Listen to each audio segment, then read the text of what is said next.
The top performers are proudly sponsored by Warrington Wolves Supporters Trust Squad Builder. Here are your top performers from round 16 of the Betfred Super League. The top try scorers, all with hat-tricks: Tom Davies of Hull KR, Kyle Felt of St Helens and Keenan Brand of the Lee Leopards. The most try assists this week came from Tristan Saylor, he got 4. Whilst the top meter maker was also Tristan Saylor, 248 for the Saints. The top tackle buster was Lachlan Miller of the Leeds Rhinos with 12. Whilst the most clean breaks came from Kyle Felt of St Helens with 4. The most hard meters made down the middle were from Alex Wormsley of St Helens, 141. Whilst the top tackler was Dean Hadley of the Robins, 46. And finally, the best goal kicker of the round with a perfect 8 from 8 was Jake Connor of the Leeds Rhinos. These are your top performers from round 16. This production comes to you in association with the Bluebell Warrington. Situated in an 18th century building in the town centre and just a 5-minute walk from the HJ Stadium, the Bluebell is the perfect destination for pre and post-game food and drink. The 2024 Warrington Pub of the Year is now the official home of Super League Raw on Warrington Wolves match days for both home and away supporters. Super League Raw are delighted to have agreed a members-only area, allowing our community to come together to discuss rugby league pre and post-match. So set your course to the Bluebell Warrington on match days and beyond. You are sure to be greeted with a warm welcome and a cold beer. Super League Raw and the Bluebell, the perfect partnership in enhancing your match day experience.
Oh yes, it's a Tuesday and Steph shuts his door, and anyway, yeah, on a night.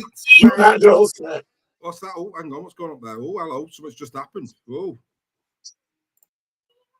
he shuts his door and lock you out, Dave. I don't know what's happened. Oh, I do not know what happened then. So I think when Steph shut his door, he shut my Wi-Fi off for a minute. I do apologise, but anyway, we're back. We're back. Wi-Fi into Joel's house.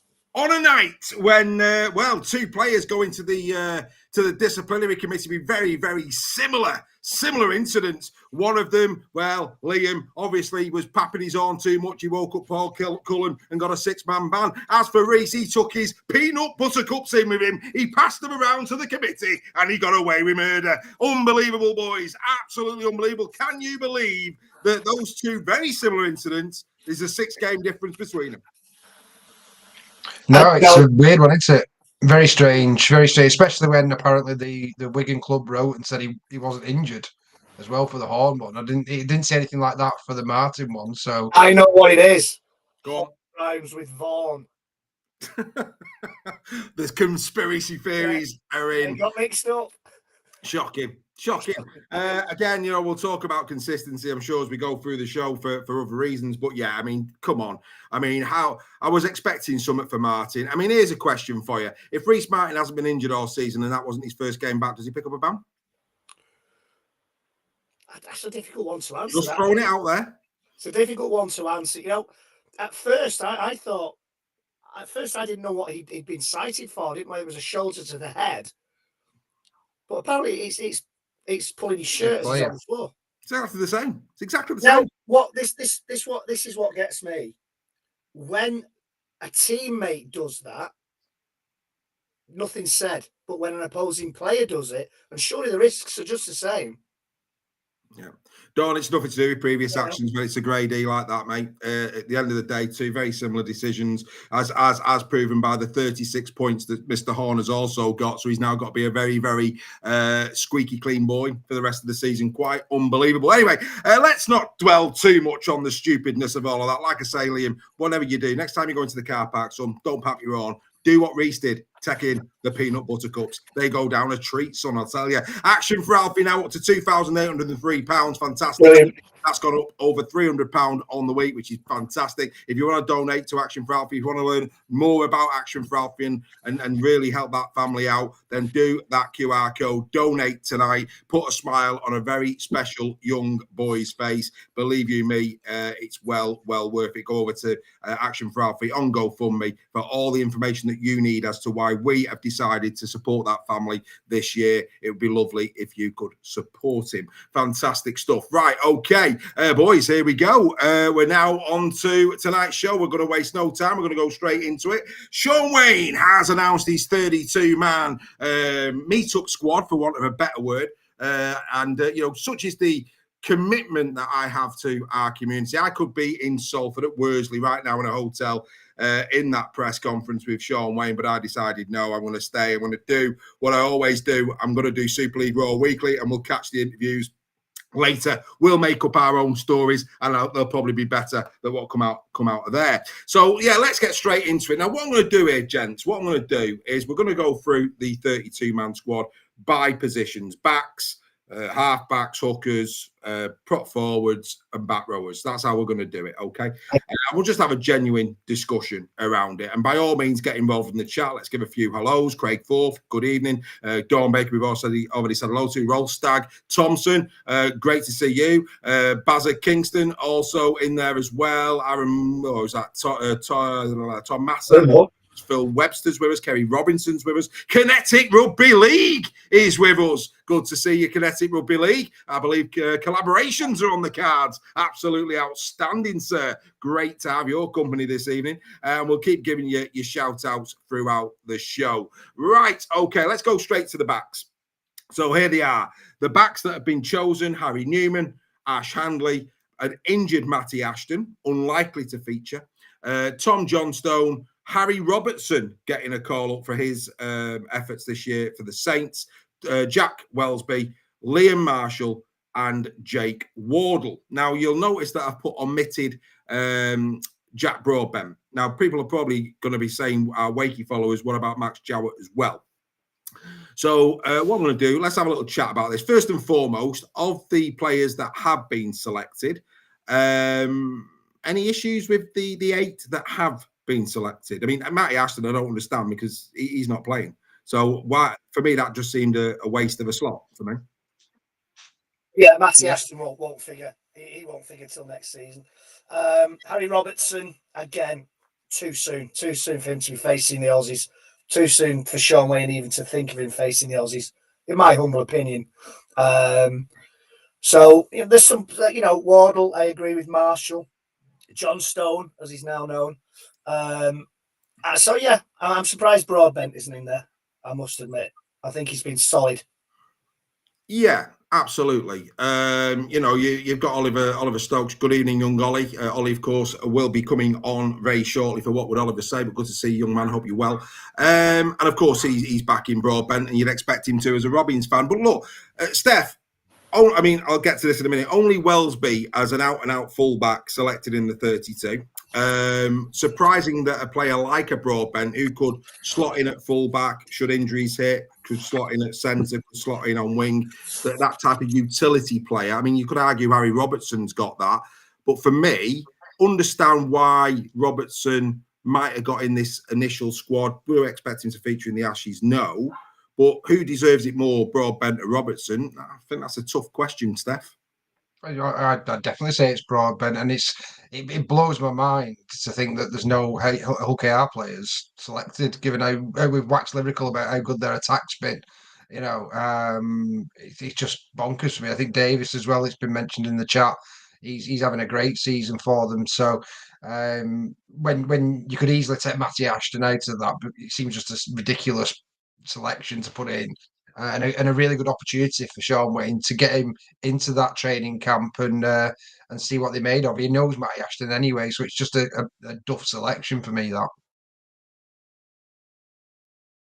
Yeah, it's an odd one. It's a real odd one that Matty Ashton is there. Now, what I would say about this is that if we're being perfectly honest, it really doesn't matter that Broadbent isn't in the 32.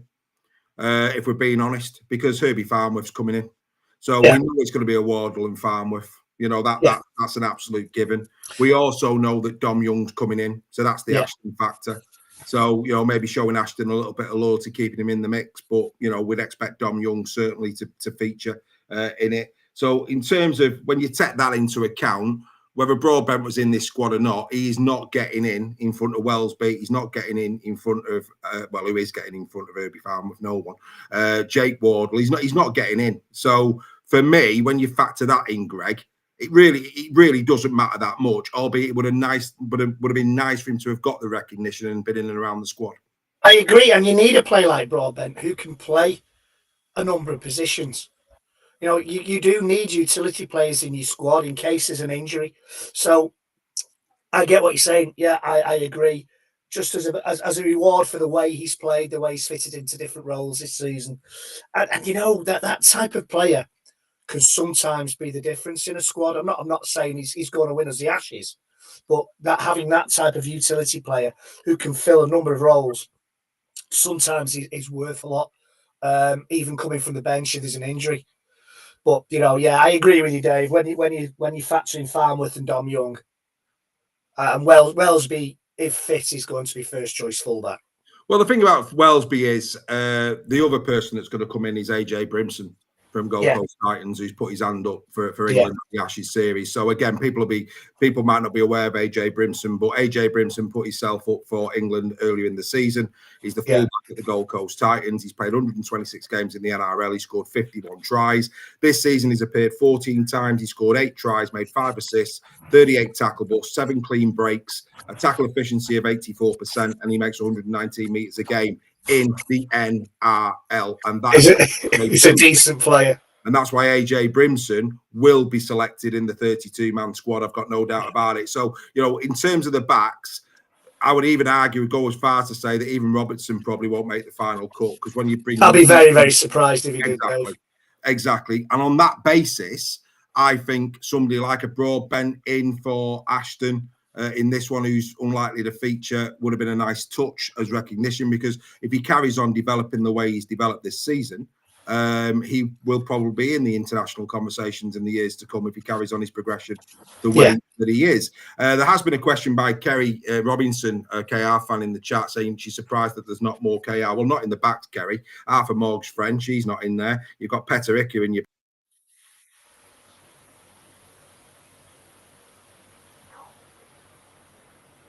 Kerry's pulled the plug on it. Tyrone May. I'll help you out. It's one of those nights again, isn't it? Boys, if that happens, you've got to fill in. You can't just talk about May. You've got to fill in. I did. Well done. I can't. Well, I don't know. We're there, but I don't know what's going on. But in terms of where I was going with this, I don't. In fact, I've lost my train of thought now. The backs from Hull KR. Yeah, exactly. There's not more KR backs. Yeah, cheers. Davies and Burgess, I'm sorry, but Davies and Burgess don't get in the Ashes side, as well as they're playing for KR. They're not going to get ahead of Dom Young. It ain't happening. No. It just ain't happening. You could argue on the other side, maybe, yeah, where John Stone's concerned. I mean, we know he likes Matty Ashton. We know that. And actually, I say it all the time, and it ain't biased. I think it's just facts. He's the best winger in the comp for me personally when he's fully fit. So you could argue with the injuries, maybe Burgess gets a look, maybe, but the rest, of course, will be ineligible, wouldn't they? So that's that. So yeah, let's see what happens. Right, let's go to probably the biggest conversation that we can have, and that is the halves. Let's jump to the halves. No Jake Connor. Is this right, Steph? I'll come to you, Steph. Is this where has Shaun Wane, I won't say got this wrong, has Shaun Wane showed here why, I'm trying to pick my words here, if I'm being honest. As an international coach, how do you not select arguably one of the most informed halfbacks in the comp for a meetup? I mean, clearly there's history there and he doesn't rate him for whatever reason, maybe attitude as opposed to skill. Yeah. But does this show what does this show about Shaun Wane? It's odd. What it shows is that Connor's reputation's preceded him for me. In the fact that his card's been marked with Wane. Connor's not just come onto the scene, has he? He's been, he's been around for about 10 seasons now, hasn't he? So regardless of his performances this season, no, I'm not saying this is right or wrong, by the way. I would probably have Connor in the 32. But I think Shaun Wane has gone, I don't want him in my camp. He's trouble. And regardless of how well he's playing. And I think that's rightly or wrongly, that's how Wayne's looked at it. So it's the only explanation. But on that, Greg, what we know about Shaun Wane, case in point, Mikey Lewis, Harry Newman as well, is that people who go under and put Shaun Wane tend to come out better. Now, do we think that he's had enough chances with Jake Connor with regards to that, and he's just washed his hands of him? Is that? I mean, we don't know what goes on behind closed doors, but the fact that he's been good for Mikey Lewis, he's been good for Harry Newman. He could. Why can't he? Yeah, I think I agree with Steph. I think it's a trust issue. If those Aussies get in his face, can he trust him to not lose his cool? We've had examples of that in the past. He seems to have got past that this season. But I think, I think it's a trust issue with Jake Connor. And I think also, I think somebody else who might have thrown the ring into that is the Canberra halfback, Ethan Strange, that might come into consideration at some point over the next few months. So, maybe Shaun Wane's got that in the back of his mind as well. And that's why Connor's not been picked. I mean, arguably, and again, this I'm sorry for the people who are watching, but hopefully, you take your colour blindness off in this one and you agree with me. Arguably, the informed halfbacks are Connor and Mikey Lewis, and I would not want them facing the Aussies. That is just a license for trouble, innit? As good as they're playing, you can probably afford to carry one of them in that maybe get a bit hot-headed and temperament might be at times a little bit questionable. But to carry both in would be, for one, I don't think my heart could take it in the stands. Could yours? No, you're right. You're right about those two. Mikey's had some critics this season. He showed a bit of petulance the other week that would get him in trouble at international level. And if he did that against the Aussies at that level of petulance, they'd have a field day with him. Same with Connor. I think it's a question of trust. And, I agree with you, Dave. Can you afford to go in with those two as your halfback partnership against the Aussies? I don't think you can. But you've got to feel for Connor. What more could he have done? He can't do anything. But he's just got to keep playing and putting his, putting it out there and make it impossible for Wane to ignore him when his final squad's picked. That's all we can hope today. He's only himself to blame, though. Let's not forget that, because he's having a great season at Leeds, and we're all saying he's playing arguably the best half in the comp at the moment. But for the past eight years, maybe going back to Hull FC days, everyone's slated him for his attitude and his behaviour. Yeah. So one swallow doesn't make a spring, and that's the way Wane's probably looking at it. Yeah, it does. You're quite right, and it's quite interesting because should Connor go on and win Man of Steel, he's in the contention for it. The opening 17. Well, not opening 17. I expect Michael Lewis to be at least in the 17. But the starting 13 could have the back-to-back, the last two men of steel, not in the opening 13 for a national series, which is just like, wow. Obviously, I would still put Mikey as favourite to go back-to-back over Jake winning it. But, there you go. Very, very interesting. Just to put Mr. Roach's mind at ease, Joel has a very important meeting this evening, so couldn't be with us. So he's otherwise indisposed, but he does send his apologies, ladies and gentlemen. Can't be with us tonight. He will be back next week. Right, okay. Let's now jump to. I'm going to jump to the second row. Because the other two I want to have a real conversation about. But second row, let's go into that. These are the second rows that have been selected. James Batchelor, the better of the Bachelors, I say that. He's been outstanding for KR. Junior Nsemba, we know, starting 11. I don't think anybody's going to argue with that. Junior Nsemba is starting in the Ashes. He has to. Morgan Gannon's having a great season. James McDonald, I think, has been a revelation. I think, there's certain players every season that just come out the woodwork. And James McDonald is that player this year at Leeds. No doubt. He has been phenomenal in second row. And Owen Trout getting his just desserts. He's been very good since dropping back into second row. So I'll start with you, Steph, as where Trout's concerned. You would argue fully deserved. 100%. He's been one of Lee's best players, if not the best. Certainly most improved from last season as well. Filled in at prop until we got off him at Wane. And then now he's moved back to second row. I think he's been phenomenal for us. So, well deserved for me. He's getting his call up, especially, like you say, he's not going to make the starting side, I wouldn't have thought. But definitely deserved to be in and amongst those players in that 32.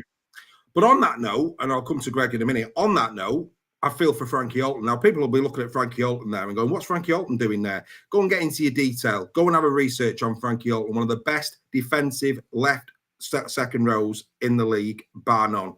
Bar none. He is totally on the radar. This lad, for me, would improve any side. He has been that good over the last two seasons. Hence the reason why I voted him there. There's a lot of talk over Dean Hadley. We'll get to Dean Hadley in a minute. But for me, if Trout's in, again, style over substance, I would argue, Steph, Holton has been better. Right, yeah, I think the only thing I'd say on that, Dave, as someone who's, obviously been at every league game this season, Trout's actually played in every single game, and the improvement has been massive. I wouldn't argue, Lee looked a completely different side when Frankie Alton's in it and when they're not, definitely.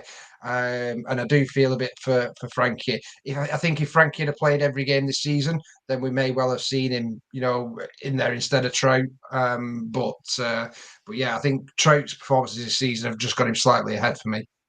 Now, Greg, there's a lot of upset over in Hull, reference Dean Hadley being omitted. There's no doubt about it. Dean Hadley, another player over the last few years who's been very consistent and very, very good for Hull KR. Not in this 32-man meetup. So, I've sent my piece over Frankie. I think it's very close. Personally, for me, I think Frankie over the last couple of years probably deserves it more than Trout. Trout has had a great year this year, but Holton's been great for two. So for me, I've got a bit of a soft spot there for Holton. If I was going to pick between them, if I was picking a side today and I had a choice between Trout and Holton, I'd probably go Holton. And that's just me. It's a personal thing. Who would Hadley replace in the five that were selected? That is a really, really good question, because all five of those are playing really, really well. Batchelor, as you say, Batchelor has played really, really well for KR, and he's filled in at the centres as well this season, so he's got versatility. And Nsemba, you're not going to get Nsemba out of that squad, simply because he's somebody who I can see standing up to the Aussies. But Dean Hadley, I think he's also someone who could stand up to the Aussies coming off the bench. But it is difficult to see who he's going to. And when you factor in Matty Nicholson as well. Well, yes. Well, this is it. And you've led into that perfectly well. I think that people need to take a bit of perspective here in the back rows, because the back rows for the Ashes are going to look very different. Kai Paul will be back. Victor Radley will be back. Morgan Smithies will be back. And Matty Nicholson will be back. So it's not. So basically, it could be that everybody bar Junior Nsemba doesn't make the Ashes squad. It's as simple as that. So, again, I think people have looked at this 32-man squad as that's the Ashes squad. It ain't. You've got to factor in the Australians. The Australians are coming back into say Australians, English lads over in Australia. You can have a view on Victor Radley, of course. But Steph, there's no doubt about it. Kai Pearce-Paul, Victor Radley, Morgan Smithies, Matty Nick, if he comes back fit and plays as well as he started the season at Canberra, they walk back in to that back row, don't they? Yeah, I think the only one is Junior December out of those 5 that have been selected.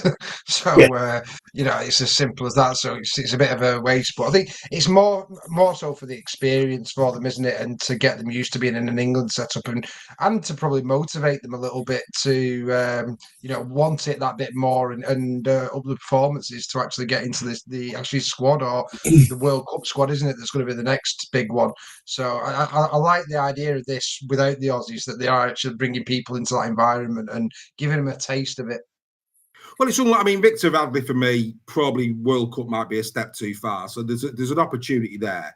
We saw enough of Matty Nick for Canberra to suggest he's an international class second rower of the future. No doubt about it. He's as safe as a row of houses. Morgan Smithies has been a revelation since going over to Australia. Yeah. And of course, probably again, good player, Kai Pearce-Paul, but of those that are coming over from Australia, Kai Pearce-Paul is probably the bottom of that list for me in terms of who could potentially come back in, and that's saying something because he's not playing badly either. But like I say, I think people need to have a bit of perspective because the second row, the back rows, and the second row, the second rows, there's a lot of difference there between what comes in. Right, we'll go to. In fact, let's go to the where we're going to go to next. I'm just noticing. Yeah, let's go to the 13th. So again, Victor Radley would come into this mix.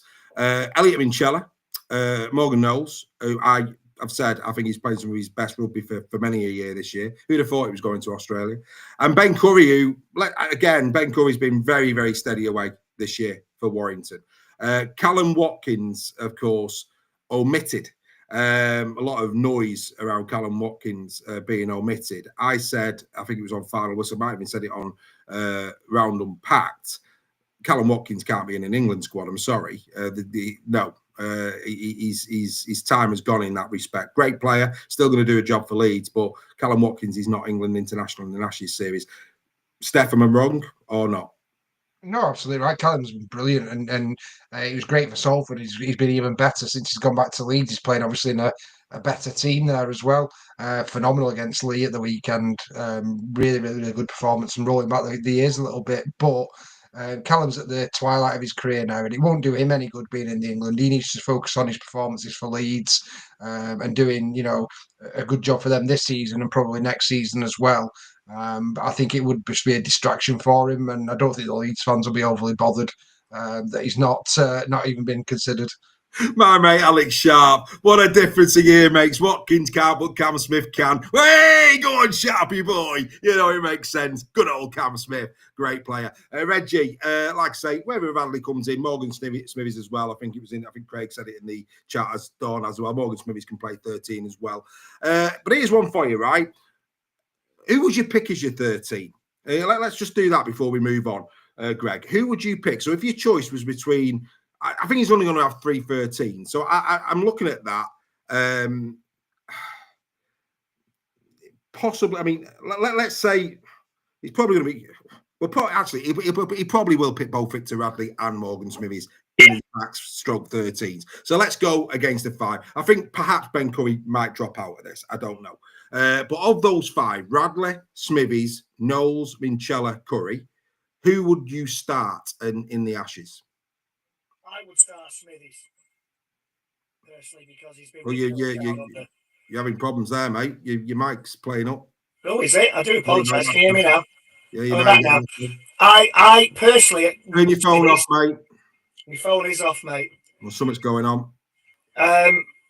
Smithies is probably who I would start with, but Morgan Knowles is. Greg, I'm going to stop you there. Go out, come back in. That is terrible. Right, okay, Steph. So I'm going to carry on with you. You're going to have to go out and come back in, mate, because it's terrible. Right, Steph, who would you start? I'd start smart. I bet. I'd start with Smithies and just for thinking, but I'd be tempted with Nicholson. You know, as he can play 13, can't he? So I think it's I'd be second. tempted with that as More well. like the second row, mate. I think. Mm. But then again, you know, you look at second row. That's going to be a right battle. That second row battle for starters in the Ashes. That's going to be a proper battle. Right, Reggie. Is that any better? I don't know. I've not said anything yet. You've got a terrible echo. Have I really? I wonder what that is. Let me log out again. Yeah. I'll try and come back in. Just hang on. Yeah. All right, mate. We're having problems there. Don't know what's going on, but we're not having any of that. Right. Okie dokie. Right. So anyway, there you go. That's the 13s. He'll probably go Radley though, won't he? He'll probably go Radley, which again is disappointing. No, he's still the same, Greg. Can I suggest you come out and go on your phone, mate? Yeah, we'll see what I can do. Just bear with me and I'll see what I can do. We apologise to people who are listening to this on the podcast. What can we do? So I don't know. Oh, hang on, go on. Was that all right? No, gone. No, you're gonna have to come in on your phone, mate. Right, we're moving on to moving on to number 9s. Right, this one for me, Steph, real head scratcher. Real head scratcher. Where's O'Connor? Where is Jared O'Connor? So when this got selected, I'm sitting there going, am I missing something here? Now, he's picked 3 running number 9s. Danny Walker, who is going to be all on to try and be fit enough. Come on, Greg. Go on. Is that better? That's better, right. So we're on to number 9s, pal. What you've missed is, where's Jared O'Connor? Why has O'Connor not been picked? So he's got 3 running 9s there. Walker, Litton and Clark. And then he's got the opposite type of hooker, the tackling type of hooker, that is Brad O'Neill. I was astonished, Steph, when Jared O'Connor did not make that shortlist. Yeah, I would have, a bit like we've just said with Watkins. I think Clark, for me, hasn't done anything this year to really be challenging for that England setup. So I get O'Neill. Obviously, he plays for Wigan, doesn't he? So Wane's going to pick him. But no, O'Neill's been good, to be fair, since coming back from his injury. Done really well. Jez Litton's been phenomenal. And obviously, Danny Walker with his unlucky injury, but hopefully he should be back before the end of the season. Is that right with Walker? Late August, early September, mate. Yeah. So the one that I would have omitted would have been Clark, and I'd have put O'Connor in just from that. So just have 2 defensive and 2 attacking. Craig Forth, O'Neill to start and Litton on the bench. Hold your horses, Craig. You're going to love what's coming next. Anyway, Greg, in terms of O'Connor, now Daz Clark, that word trust comes back again. He's still only 32, and he's not been in great form, but that said, Saints haven't really been in great form. He had a decent game against Salford, but it's against Salford, I get that. Do you think Shaun Wane would leave Darryl Clark out? No. I think it's that trust issue again. I think Darryl Clark has proved on the big occasion that he can perform. And this will definitely be his last Ashes. Will he be in contention for the World Cup? I don't know, but I think Shaun Wane will stick with what he knows, and he will pick Darryl Clark. And I would think as well he'd probably pick O'Neill over Danny Walker and over Litton. Right, well, let's get into this. Now, first and foremost, I think Jez Litton has to be in the team. Has to be. I think Jez Litton last year was the understudy of Matt Parcell. We always said he had a great shooter in Matty Parcell. Okay. He's now got Mickey Mack as well. So there's 2 of them there. And I think Litton this year has just been exceptional. So for me, Jez Litton has to be in the 17. Has to be. So the rest are going for that other spot. Now, the question is, does he want to keep a bit of zip from dummy half? And does he go Danny Walker, if fully fit, or Daz Clark? Or does he put a bit of steel on there? As Craig says, do you start with a tackling hooker just to get on top and bring your zip off the bench? Or do you go 2 zippers off the, one starting, one not? So, Craig, this one's for you. I don't see how O'Connor's not in over O'Neill. Really don't. I mean, if you look at this, I'm sorry, but this is colourblind. this is all about the shirt he's wearing, because Jared O'Connor this season is smashing Brad O'Neill, smashing him, absolutely smashing him. Now, yeah, there's 4 games difference there, but that doesn't matter. Doesn't matter. Do the maths. The only thing that he's got on him is tackle efficiency, and even that's only 2%. But actually, if you look at the amount of tackles they do, O'Connor does more tackles. So his percentage is going to be hit. So for me, it's a no-brainer, Steph. Why is O'Neill in that squad and Jared O'Connor's not? For me, it's because he's in cherry and white. Yeah, it's Jared O'Connor has been amazing for Leeds. One of the main reasons that their defence has been so good. And yes, you do need an attacking hooker, you do need a Jez Litton, but you also need a defensive hooker to control that middle. And this is the big lads they're tackling as well. It's not your smaller outside backs. It's the big middles that are running at him as well. And Jared O'Connor for me has been exceptional. So I don't get it. I don't get it. And the thing is Greg, again, it might go to personality, or is it? I mean, is Shaun Wane too close to Wigan? As an international coach, is he too close to the Wigan setup day to day? Which when it comes, we as fans look at that and it's a no-brainer. Jared O'Connor's got to be in, has to be in. Yeah. It's not even to debate. Yet Brad O'Neill gets there, and it does bring into question: is he down the middle, or has he got a bit of a swing to the cherry and white? Well, he's only got himself to blame with this, with the closeness he sits with Wigan.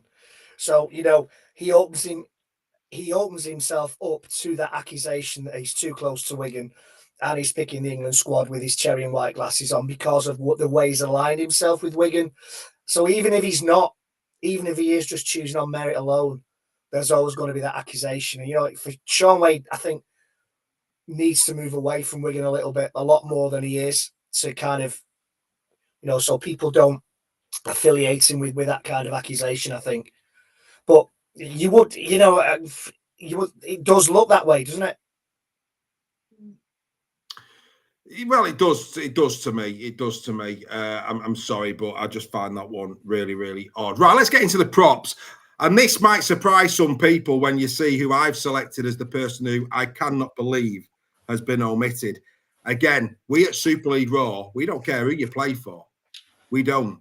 If you deserve to be there, you deserve to be there. And Oliver Wilson deserves to be there. Oliver Wilson for Huddersfield Giants, playing in a beaten team all season. You've got to remember that the likes of Lees, Delaney, Havard, Thompson, Harrison to a degree, Robbie O'Neill, they're playing in better sides, which gives them more energy because they share the load. Oliver Wilson has been a crusader this year. Absolute crusader. Again, another player right from game one who has really, really got my attention this season. How is Oliver Wilson not in? I mean, I'm sorry to pick on Tom Holroyd. I'm going to go Tom Holroyd. I'm also going to go Ethan Havard. How on earth is Wilson not in that squad? Anyway. Yeah, no, I completely agree. Wilson's been phenomenal for us, and also probably, carried them for a lot of those games earlier on where they were, really doing it tough. He was the one that was shining out every week for Huddersfield. So it's harder for a prop to do it in a team that's getting beaten every week. Correct. And he stood out. Spot on, mate. Spot on. Agree. Yeah. I'd have him in there ahead of Havard, to be honest. Yeah. Well, let's. Holroyd. I can see Holroyd. I'm going to say the word. That's got the potential. Holroyd. Havard is a decent prop, but mate, you don't think Oliver Wilson show more this season. Mate, you don't put potential in an Ash's side. An Exactly. Ash's side is not. No, I know, but he could do a good job if called upon. But so could Ollie Wilson.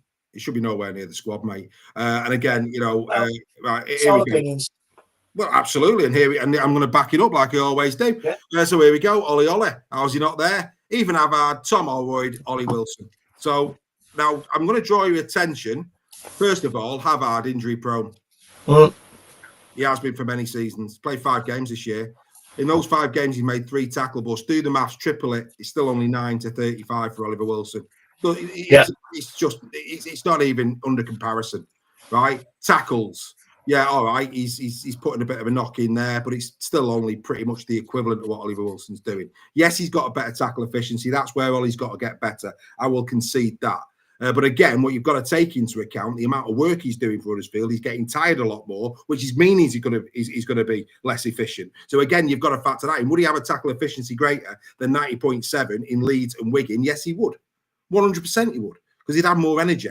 So that's something that you just got to bear in mind. He's carrying the ball for 128 times, 878 metres. Holroyd's played 3 more games than him. Again, do the maths, level games, he takes over Holroyd as well. Look, it's, for me, as an all-round, you look at those stats, one of those, I don't care which one, probably Havard based on those stats, but he, for me, sits ahead of Holroyd and Havard, and perhaps again, because he's playing for Huddersfield, who might have game clashes with Wigan, I don't know.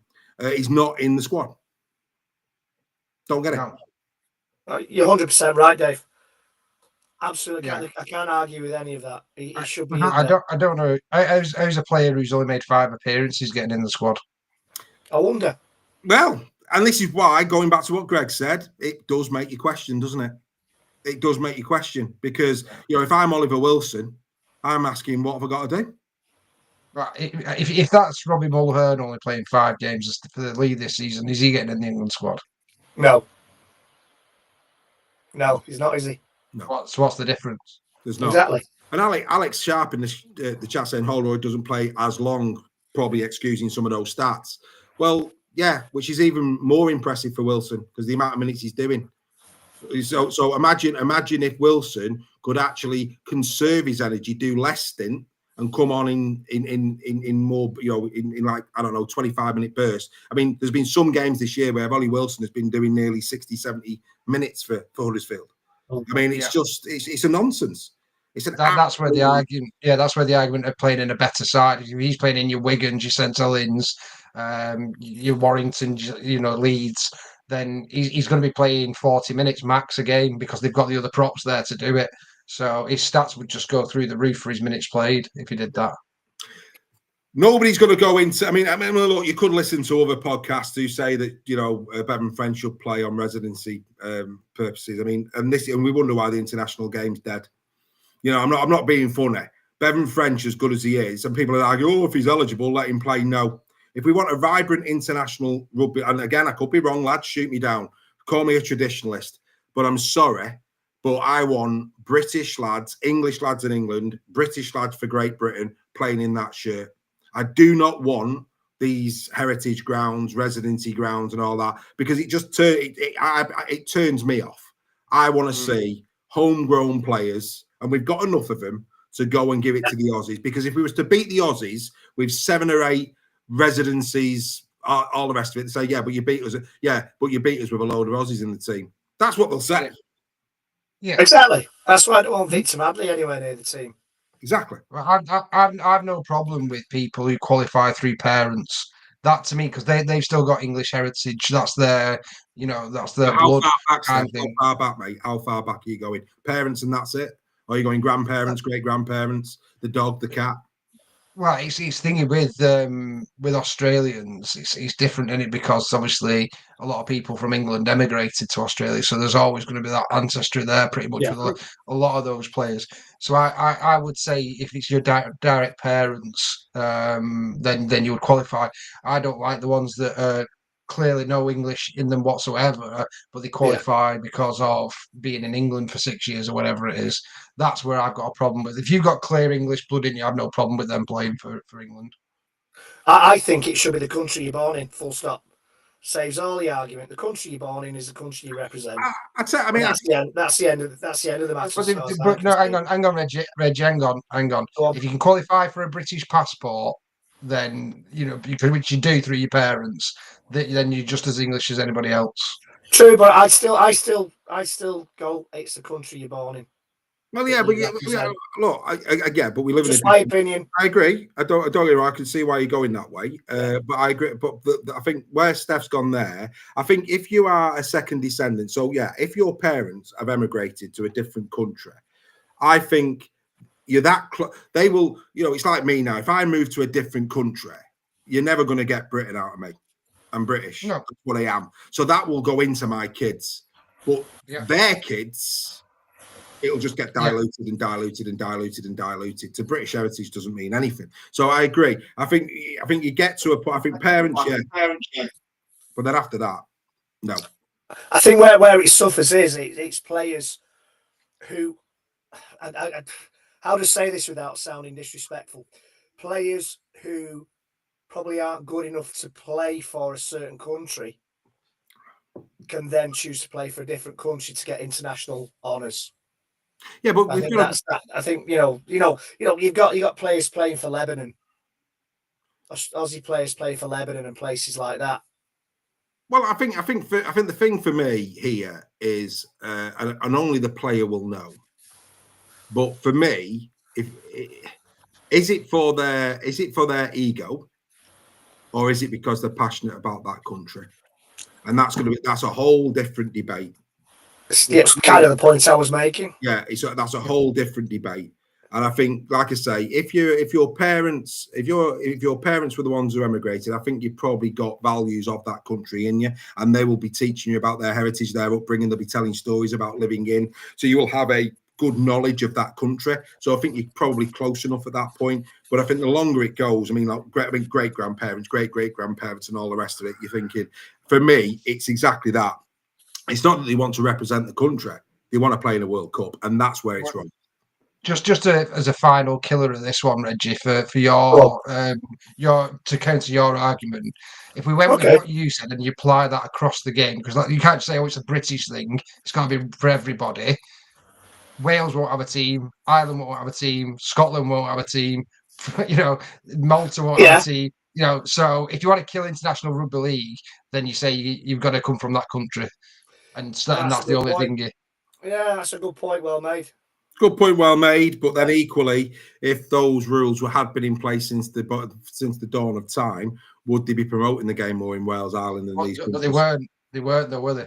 Well, that's what I'm saying. But if you couldn't do what they're doing at the moment, you don't need to. If you can just put people from other countries. We can't go back in the past. No, you can't. So we can only go off now. I know. I'm not saying that, but I'm just saying, had things have been different in the past, would that be the case today? Would the games have been promoted more in those countries? Who knows? What an interesting debate. There you go. Another hot topic to start this week's edition of Super League Raw Weekly. We hope you enjoyed that. And I do think that we probably debated this factually and in more detail and depth that perhaps you're going to find online. And for the contentious points that we've made tonight, we've given you the backup of the graphics, the stats, just to cement why we feel the way we feel. Right. Let's go into some other news. Here we go. Banging or hanging? This is what would Oliver say at Super League Raw. So I listened to In the Shed, particularly the Castle v Wigan game, and I thought back about the Harry Smith incident, including when he did a professional foul, and I thought I'd just put my point of view across. I think Wigan are getting very lucky with the decisions, which sometimes should result in bans for what they do, but somehow they get away with it. I also think Danny Maguire was speaking facts in his post-match interview when he said some of the decisions were pathetic and the standard is getting worse. And I'll also give him my pocket money towards the fine if he gets one for what he said. What do you think, Super League Raw? So there you go. Ollie is putting his hand in his pocket for Danny Maguire. Let's deal with Danny Maguire first, Reggie. He spoke the truth. Bentham's come out and said it was a shocking of a decision. So they'll argue the point that he should have kept those opinions to himself. But they put a camera in front of him 5 minutes after losing the game that he felt he was hard done by. Exactly. So, I mean, we want people to be honest. Should Danny Maguire be punished for that? Or would it be a bad look for the sport if he was? I think, seeing as Bentham has come out and said, yes, the decision was the wrong one, I think let's just leave it at that now. I would be a hypocrite if I said I'd never criticised a ref in my life. But I think Danny Maguire said what he said, heat of the moment, but he also said, after I leave this room now, it's forgotten about, we move on to the next game. Personally, I think Bentham's come out and said, yes, it wasn't the right decision. Let's leave it at that. Let's draw a line under it. Yeah, Gary Rowe said Aaron Moore has been stood down as a consequence. I feel sorry for Aaron Moore because, he made a hash of that, but how many other hashes have we seen in the last few weeks from other officials? I mean, I would argue taking 4.5 minutes to determine did a leg hit the floor when it was irrelevant because the ball had hit the touchline. I think that's equally as bad for the sport. So, mistakes happen. I don't know how you can make a mistake of your eyes are watching, but the ball is hit the touchline, but I'm more bothered about where his leg is. Yeah. That's more embarrassing than what Aaron did. I don't care what anybody says. Steph, should Danny Maguire be punished, or would it be a bad look for the Rugby Football League? Well, if you go off precedent, then yes, he should. And not saying that that's the right or wrong decision, but what do you say to all the coaches who've been fined in the past for being outspoken? The rules are the rules. The coaches know that they can't do that, rightly or wrongly, whether we believe they should be able to or not. So if I was a coach who's previously been fined and Danny Maggs gets off for that, then I'd be going to the Rugby League and saying, can I have my money back? Well, there you go. Right, let's get into. I mean, obviously, he's talking. He talked about the Harry Smith incident. I mean, look, we saw something very similar with in the KR game where Mikey got 10. Yeah. Look, the decision was wrong. Harry Smith did do what he did. He should have at least gone for 10. We know that. Do you agree, Greg, that Wigan more often than not come out on the wrong side of these, or do you think actually over the course of the season it works itself out? Well, if you look at the stats, Wigan have got less penalties than anybody else this season. It appears that way. To neutral fans, to non-fans of Wigan, it does appear that sometimes they get the rub of the green with some decisions. But then when you watch other games as well, it's a cliche, but it does even itself out over the season most of the time. So it's just the fact of the matter is that a lot of these decisions happen in important games. And that's the thing there. They're highlighted more because more hangs on. And the Burgess try last season in the playoff semi-final, the Hull KR try in the last few seconds of the Challenge Cup. You could argue that Hull KR over the last couple of seasons, and this is not me having a pop at Hull KR by any means, you could argue as a neutral that Hull KR have got the rub of the green in several decisions over the last couple of seasons, as opposed to Wigan getting them. So, it swings and roundabouts. It evens itself out at the end of the day. Yeah, it does. I think it probably does. But the thing is, Steph, there's been times this year, and forgive me, folks. We spend a lot of time together. I can't remember what game it was, but I remember you saying to me, "You did well to spot that there, the ref." He did well to spot that there. And the problem is, when they make a gaffe, it is highlighted and highlighted and highlighted. But when they get it right, and I can't remember what game it was, but I remember you saying, "Oh, he did well to do that. He did well to spot that." I remember that. That doesn't get the plaudits, does it? No, absolutely not. With refs, it's only mistakes and the people remember, and with players, it's only the fantastic tries that they score that they remember. What I would say is, there's no way that the penalties and stuff like that are going to be absolutely equal for every side across the league. And the main reason for that is because some sides are better than other sides, and some sides are quicker than other sides. Some sides are better defensively and they get off them quicker. And it's about how the team plays more than anything. I think it's fantastic what the people are saying in the chat there. Going completely against the narrative. Wigan get the least penalties and concede the most at the moment. So that completely blows what I'm saying at the argument in terms of the better side. But maybe that's a reflection of how they've been playing over the past few weeks. They've not been as dominant. Hull KR, I expect, would be getting a lot more penalties than Castleford and Huddersfield, I'd imagine, just because they're a more attacking side who play the ball quickly and put defences under stress. Just a couple of sorry, Dave, but a case in point, and this is support referees to a certain degree. Hull's first try against us on Saturday, it's from a clear forward pass, and you hear Chris Kendall say to the referee's assistant, "Do you have a problem with that final pass?" And they said no. Now, it's clearly forward. The whole ground can see it's clearly forward. Yet the touch judge doesn't. And that's where referees are getting a lot of flack, because they've not got that support from touch judges and in some respect from the technology, the video refs. Yeah, it is. It's a good point. It's a good point. It's a good point, well made. I mean, just going very quickly into the chat before we move on. Some really good points being made as well, if you don't mind me saying. Absolutely outstanding stuff in the chat. Very balanced as well. Of course, Ollie's a KR fan. There's been a couple of KR fans that have been livid, probably because they wanted a 6-point lead, not a 4. But I think somebody in the chat just said there, KR got the rub of the green with Reece Martin tonight. You know what I mean? You know what I mean? You've got it, it's one of them, isn't it? You can't have it all. You can't have it all. It's all interesting stuff. But anyway, that's by the by. Right, I'm very, very pleased to say that I've been in dialogue with this man today. And next week, we will be sitting down for an exclusive in conversation with Steve McNamara. Whether we're the first or not, I don't know. He's currently in Spain on holiday. And he's promised me faithfully he's sitting down with me the moment he gets back. So let's hope that we get the exclusive on this one. But yeah, Steve McNamara. I was filthy, absolutely filthy yesterday. Buried, not even on the main web. I mean, not even, you go onto the Catalan website, you've got to go and search for it. After all of that tenure, for those listening on the podcast, if you haven't seen it, this was how the Catalan Dragons said thank you and farewell to Steve McNamara. After 8 years and without questioning his qualities, the Catalan Dragons have decided not to continue their collaboration with their head coach, Steve McNamara, a decision that has been accepted by him. In May, we've seen Joel Tompkins in the dugout for 2 months. Unbelievable. Having been in charge since June 2017, he won the club's first major trophy with the Challenge Cup in 2018 and led the team to the Super League Grand Finals in 2021 and 2023.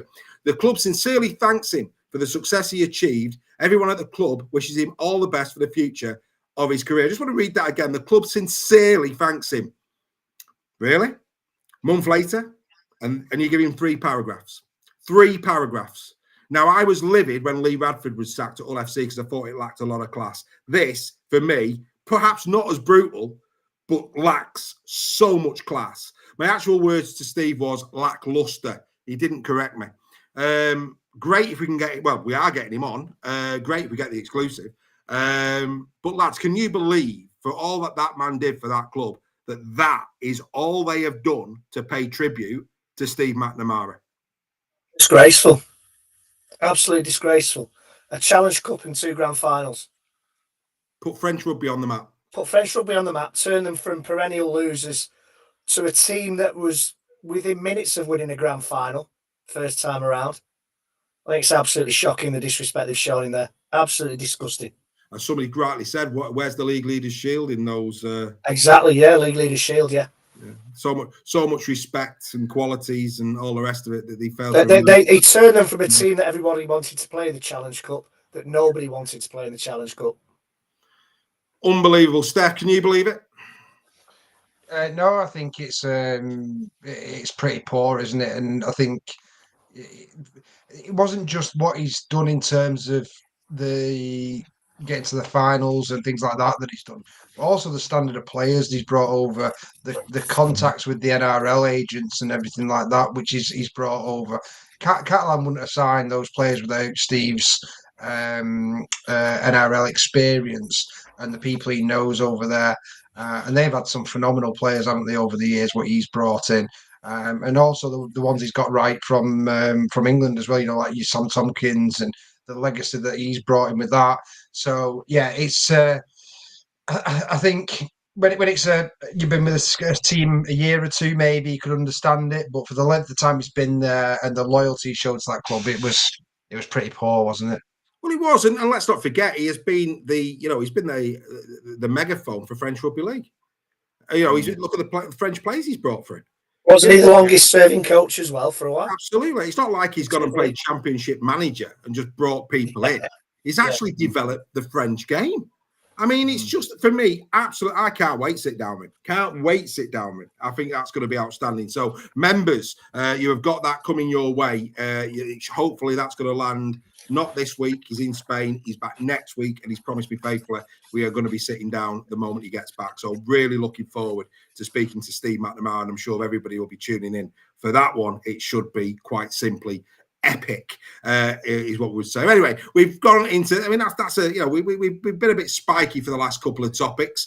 So let's try and lighten the mood.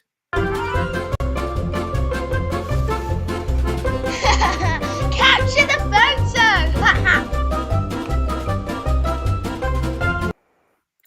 Yes, it's back. Caption the photo. Caption the photo. Here we go. Jill Savore. I hope I say that right, Jill. I don't know if I do. She's first up. For those listening on the podcast, we've got Fahad Yahar kneeling down, looking at Nick Kotrick. That was the photo that we posted on our Facebook page. And Jill is first off, just practicing kneeling down in case the French bring the guillotine back if we finish bottom of the league. Love that. Love that. Good effort. Fantastic stuff. Now we go to Chris Ellis Robinson, who said, "Is this the try line, Yaha? Not sure, bro." Shades of Robbie Fowler there, mate. That's very, very steady family show. We've already said hello to Volstagg in the chat tonight. He's come up with a little perler as well. Here's Volstagg's effort. He said, "I've told you before, you don't need to kneel when you see me. Just call me sir." Like that a lot. Alex Sharp also with us tonight. He makes an appearance on Caption the Photo. Even though we are in this horrendous form, we're still favourites to beat the Cowbell Army. That travelled very well, Mr. Sharp. Mr. Roach, you'll have to deal with Mr. Roach. He won't be very happy about that. Right, Mike Watson, quite topical based on what we were saying a few moments ago. He's linked in with this one. So shall we see how many coaches we can get sacked this season? That's a bit naughty. Bit more naughty. Bit tasty, that. Bit tasty, that. It is a bit tasty, that. We now go to Bazza Kingston. Bazza Kingston linked in. He said, "Can you believe Sam said his brother Joel is harder to please than Steve Mack? These are the easiest training sessions I've ever done. It's been like a holiday, bro." Good lad. Just don't go to the pub with him. Absolutely not. But anyway, we're coming now to the top, my personal top three. All fantastic. Thanks very much for everybody getting involved. We now got to Phil Webster. And Phil Webster said, "When my agent said I was joining the French, I thought he meant Bevan." Good lad. That's good. Like that one. Yeah. Kev Langers, he's linked in with this one. He's second. This is the longest I've held a ball this season. And then a little bit rude, one for the dads, Alan Clegg. Good effort, mate. My eyes are up here. Oh, matron. Ooh, matron. Outstanding to have. It's been a while, but I thought I'd bring Caption the Photo back for me. Absolutely marvellous. Well done, everybody who got enrolled. Keep your eyes peeled on our social media accounts for another photo landing soon. And who knows, if you have a really good caption, we could feature your comments on Super League Raw Weekly. Absolutely outstanding. Right, he's not prepared anything, but we are going to talk a little bit of Women's Rugby League. So it's time for this.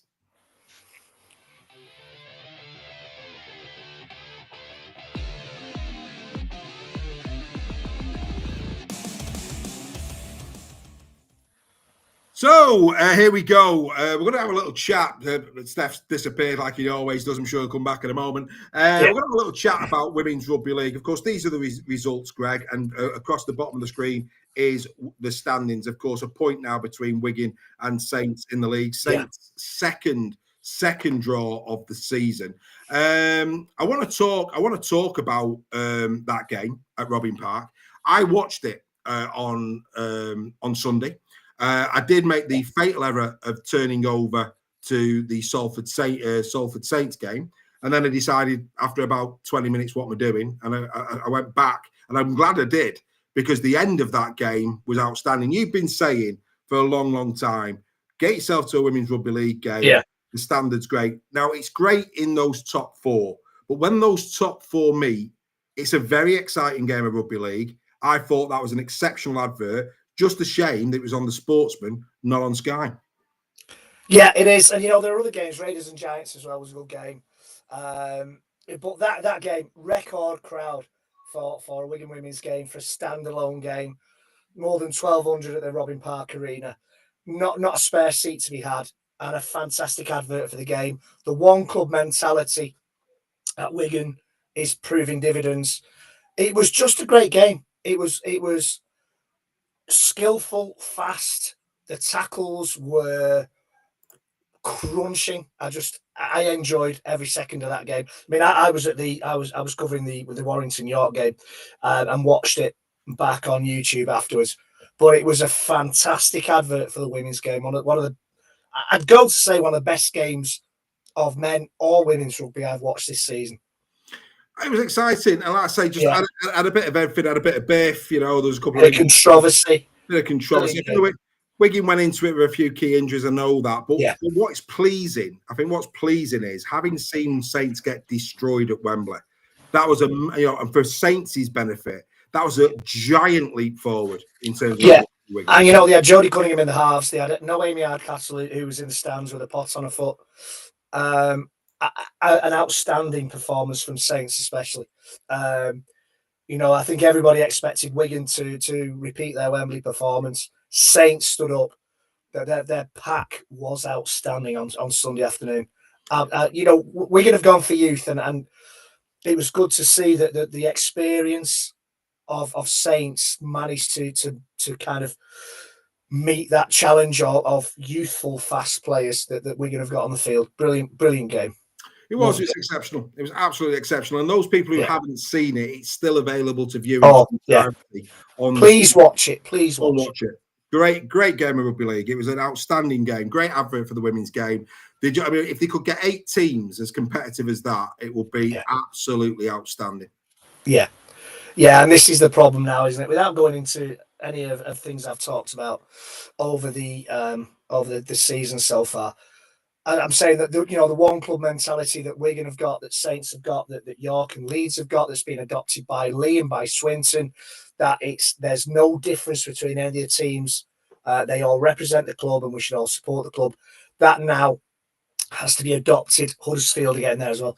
That now has to be adopted by every other women's team. Sheffield as well. Sheffield are really good at this, and Sheffield and Cardiff, given a few more years, will be forces to reckon with in the women's game. I'm sure of it. It's this one club mentality that is. I've got echoey again, have I? You have, unfortunately. So I don't know what's going on. Have you gone back on your PC? Yeah. My phone's died. Oh, that'll be why. Right. Okay. So whilst Greg's putting some charge in his phone, it's time to do this.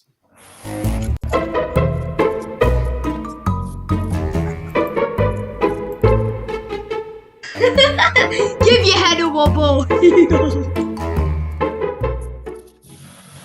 Yes, it is time to give your head a wobble. It's not coming up. The time is now. Give your head a wobble time. Here we jolly well go. We've got some candidates as always, as we always say every single week. That's right, ladies and gentlemen. There's the disclaimer. This is just for fun. It's not everybody in your club. We know it's not everybody in your club. It's 0.1% of your fans. But hey, we've got to have a bit of sport. If they're going to put it on social media, the least we can do is give them the attention that they crave. Right, okie dokie, here we go. Where are we going to go first? Oh yeah, this'll make Mr. Sale very happy. Carl Thompson, a Wigan Warriors fan. I'm sorry, no, my apologies. Neil Cunliffe first, a St. Helens fan, said of the Leeds game, poor match.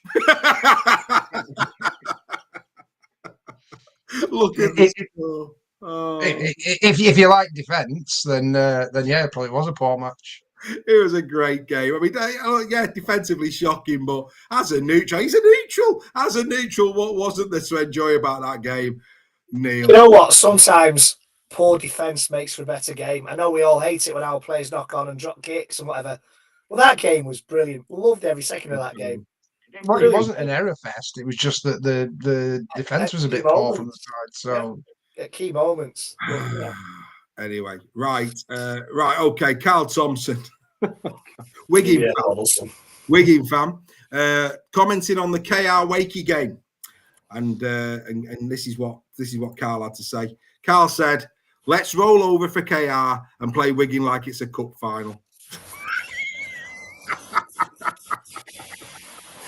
Oh dear Lord, you're having a giggle, mate. Wakey were quality first half. They lost Trubin. What were they supposed to do? And then KR put the afterburners on, mate. That's quite disrespectful to Wakey players. Massive disrespect. Wakey have been one of the best scorers in the league. Absolutely, But look, to even it up, Ryan Crooks is a Wakefield Trinity fan, and he commented on his own game. And this is what he had to say. He said, shows why the sport's on its rear. He didn't say rear, looking for investment. One injury hit team playing attractive, expansive rugby, put down by a team playing like grubs, and the officials allowing them to do so. I didn't see that, Ryan. Didn't see that, Must mate. be watching a different game to me. Didn't see that, Ryan. You know, you've got to lose with grace, mate. You've got to lose with grace. That ain't losing with grace, mate. And I'm not being funny.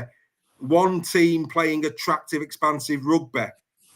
It wasn't yours in the second half, mate. It wasn't yours. Brrr, mate, come on. Can't be saying stuff like that. You're outstanding, but, come on. You're better than that, Ryan. You're better than that. Right, Declan Whitaker, possibly a Saints fan. He said, relegate Huddersfield. Embarrassing. Yeah, all right. Okay, honestly, incredible stuff. That's very glass half empty. Should we go to a glass half full Saints fan?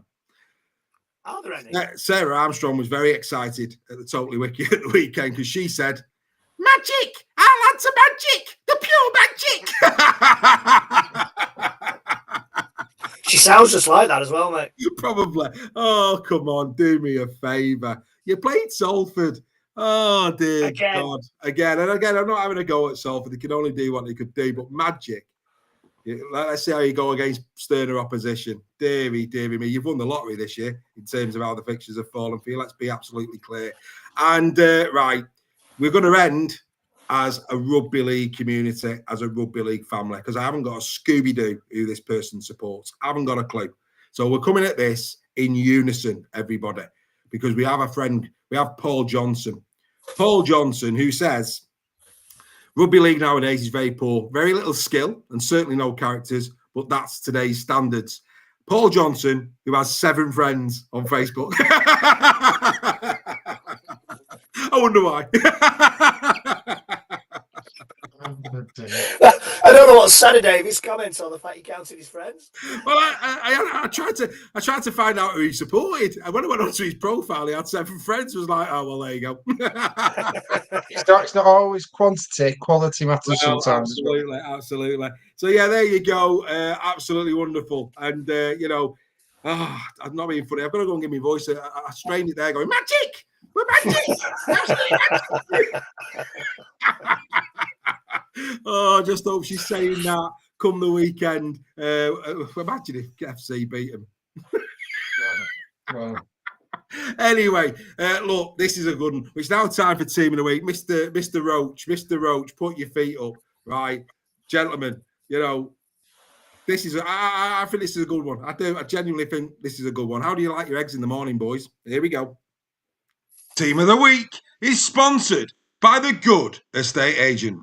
With an average turnaround time of 3 weeks, if you want your house sold quickly, then contact Stefan today on 01942 356 577. Quote Super League Raw for 33% off.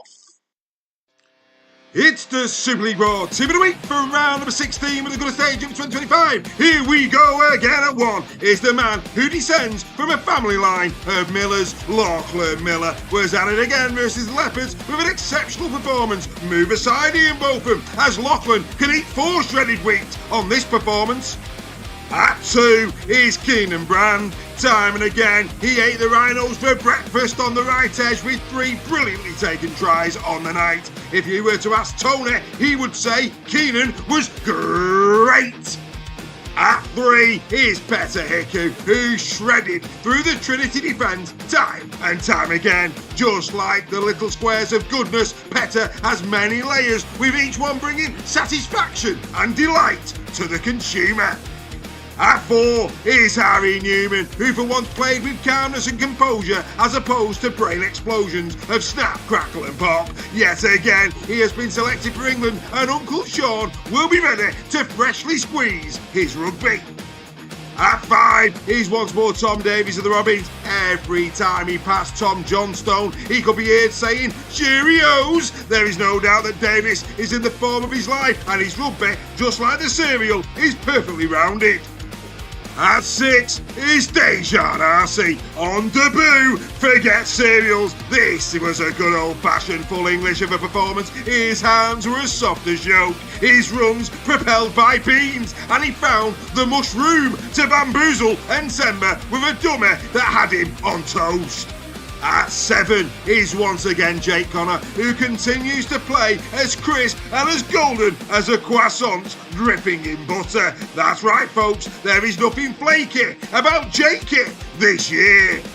At 8 is Luke Thompson, who stood up well to a Tigers pack that were as hard and as solid as an avocado stone. Not to worry, as Luke smashed through them like the green stuff, added some peppers, tomatoes and a drizzle of lime to show them how it was done.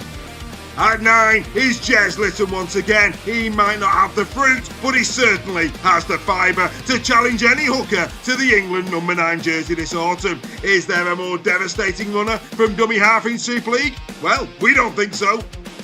At 10 is Tavita Pangai Jr., who demonstrated a sound middle unit display after some Fruit Loop ones recently by his teammates. Let's hope that he continues to rise and shine for the Dragons in the weeks ahead.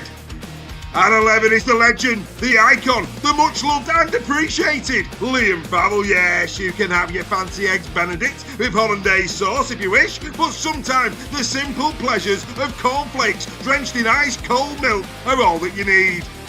At 12 is Special K. That's right, Callum Watkins. Forget watching calories, folks, as this was a full-fat version of a second-row performance. Adrian Lamb could be seen tightening his belt. Such was the feast that Callum was having against his Leopards. And finally at 13 is Ben Curry, who produced a performance that had FC quakering in their boots. It didn't take 2 minutes in a microwave for Curry to be prepared, as he was ready straight from the packet for honey, golden syrup or whatever text you fancy. Ladies and gentlemen, this was a morning edition of Team of the Week for round number 16.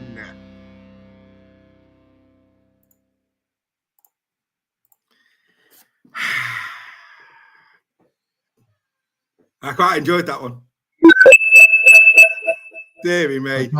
I'm trying to think of some player puns that weren't in, but with me, I'm sure the chat can think of some. That was outstanding, wasn't it? There was some beauties in there. Some beauties in there. Greg Roach should have fell off his settee. He'd have been having that much fun listening to that. I don't know. Is somebody's phone going? Is that Reggie again? No, it's not me again, mate. Yeah, that's Reggie again. Reggie, you're going to have to go on your phone, mate. You're going to have to go on your phone. You're going to have to charge it, mate. You're going to have to charge it. Got to be done. Got to be done. Got to be done, mate. Right. Where's Mr. Sale gone? There's Mr. Sale. Right, Mr. Sale. There's your team of the week. What do you think?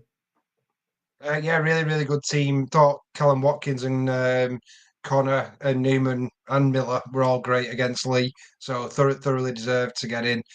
Keenan Brand, brilliant performance from him, and really showing why he's got that wing spot at Lee.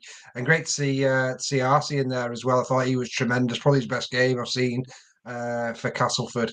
And I'm sure the Huddersfield fans are still quaking in the boots about Pangai Jr. He had a monster performance against them.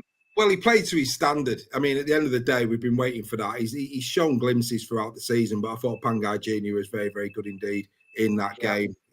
He was very, very good indeed. Got to be said. You're getting interference, Greg, again, mate. Getting interference again. So, yeah, there's the team of the week. Absolutely outstanding. Enjoyed every minute of that. Right, okay, we've got... Oh, yeah, the time is really pushing on here. Reggie, I've got 50p to charge your phone. Mark Hill's going to make a donation, Reggie, but you're going to have to find a solution because we can't be having that level of interference, mate. I'm sorry, but we've got to think of the podcasts. It will come across quite badly. Let's just see if he's sorted it. Have you sorted it? No, you've not. Right, okie dokie. Let's go into the cucumber sandwiches. Here we go. Ooh, pass me a cucumber sandwich.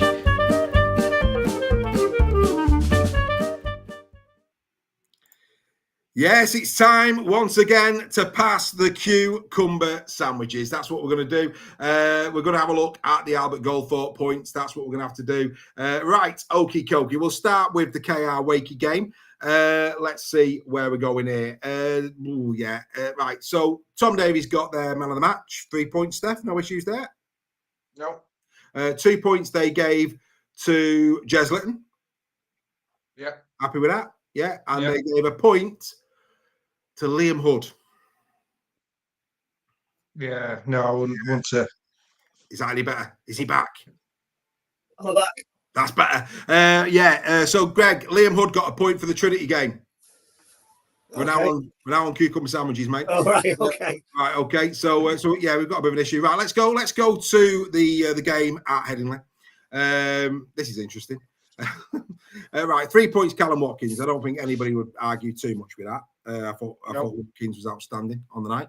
They gave 2 points to Harry Newman in our team of the week. Played well in centre. Whether he was second best on the field, question. But like I say, yeah, no issues with that.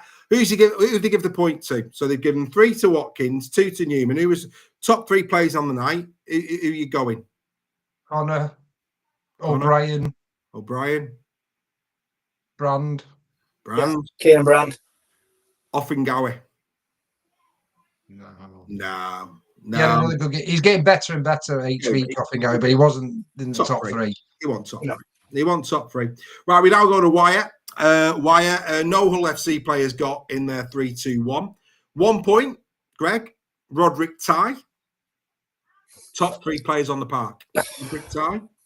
He did a good tackle towards the end. Couple of big shots, but yeah. Couple of big shots. Okay.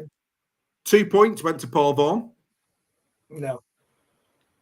So based on who I've already said, and you were at the game, throw some names out for 3. Well, my personal man actually is Ben Curry. Ben Curry for you. George Williams. Either of the Thewlisses. Yeah. Matt Duffy had a great game. Gibbon had a great game. Don't tell me they gave it to Crowther. No, they gave it Mark Sneed. Sneed. So you've just named 6 players before. And they give him 1 point ahead of Roderick Ty, to be honest. Yeah, but you've just named 6 others that get that point before him. If he's going to get a point instead of Roderick Ty. Never in a million years. That's an absolute shocker, isn't it? It's a shocker. Yeah. Right, let's go to Castleford. Oh, God. Right, 1 point. Now, here's an interesting one. They didn't give a single point to a Wigan player.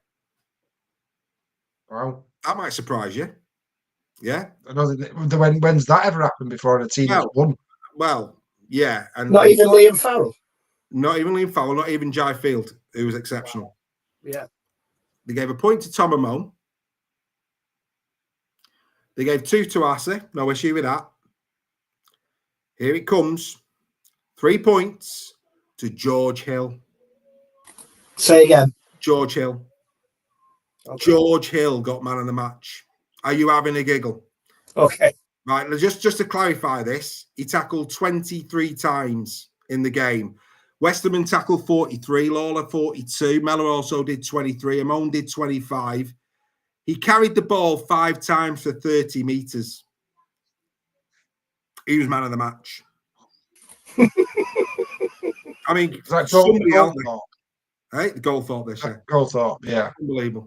Unbelievable. I mean, it's just like, we certainly won't be invited to their Christmas dinner, but I'm not bothered. This is just, it's whoever wins it, I've been inclined to give it back. I mean, it's just like, what on earth? Right, let's go. Who are we missing? Is it just Saints left? Just Saints left. Salford, yeah. Right, Saints Salford. So you'll be pleased to know that no Salford player got in their team of the week. Okay. They gave 1 point to Tristan Saylor. We gave him man of the match, but they gave 1 point. They gave 2 points to Felt, and so did we. So who did they give the 3 points to? I've got to confess, I didn't see this game because I was at the Warrington women's game, so you're going to have to help me out with this one. Well, let me tell you, right, it was Johnny Lomax. Johnny Lomax was not man of the match. Never in a million years was Johnny Lomax. When you've got Tristan Saylor making 2 tries, setting up 4, doing 248 metres from 32 carries. Should have had 3. It's just exactly should have had 3. Yeah, with the Burns one that he gave away.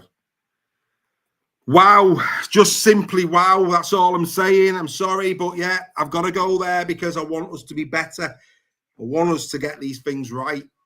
I want us to be. Did we do Catalan Huddersfield then? Oh, no, Catalan Huddersfield. Oh well, surprise, surprise. Sam Tompkins got a point. He had a good first half, to be fair. Did he bring the water on in the second half? Well, I don't know. 2 points to Kiri and 3 points to Rouge. And Rouge got 3. So you know what? but Tompkins won. To be fair, in Captain's Run Day, I did say about Rouge had a really good game against Lee as well. Yeah, Rouge. I've got 1, 2, 3 and 2. And Tompkins, I thought Martin had a good game as well. Yeah. I'll throw him to that mix as well. But yeah, Sam went on the pitch, so that gets him a point before he even kicks off. Exactly. So, there you go. Anyway, I'm sorry to our friends over there, but if you're going to, George Hill, man of the match for Castleford. Mark Sneed, man of the match at Warrington. Johnny Lowe. And there was a point to the chat that Vaughan was outstanding. He was very, very good. He was good, but he wasn't.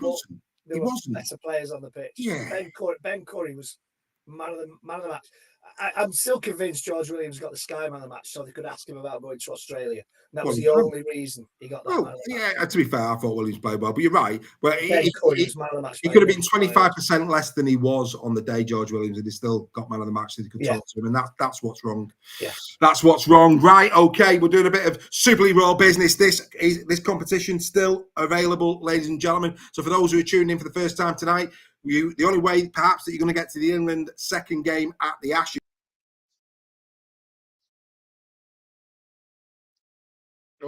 There you go, I'm back again. It's Super League Raw. We've got 2 tickets to give away for the England versus Australia Ashes game at Everton on the 1st of November. If you do the QR code, go over to our website, www.superleagueraw.com, go to the shop. You can have 10 entries into this competition for £10, and all proceeds will be donated back into Grassroots Rugby League in 2026. So all you need to do is do the QR code or go to the website, get your tickets, and you could be going to the Ashes with Super League Raw. Now, of course, we promote Super League Raw every week, and we're going to promote it again even now. Never a better time to become a Super League Raw member. You have got the opportunity, as the graphics have been saying throughout the night, of getting closer to the action, actually coming onto our shows as a guest pundit, being a part of the WhatsApp group as well. And this is the power of becoming a member of Super League Raw. Now, when you consider, okay, that for $4.99 you get all the benefits, we also have the option of coming to finals with us. Now, our members, we're taking 40 members to the grand final this year. And because they're a member of Super League Raw and because we've got pulling power, they're going to be sitting on £50 seats for £30. That is incredible. So when you factor how much memberships cost, and you could be saving £20 on a £50 seat at a grand final, and more of that is to come for the Challenge Cup next year as well. We're going to be getting some better rates there.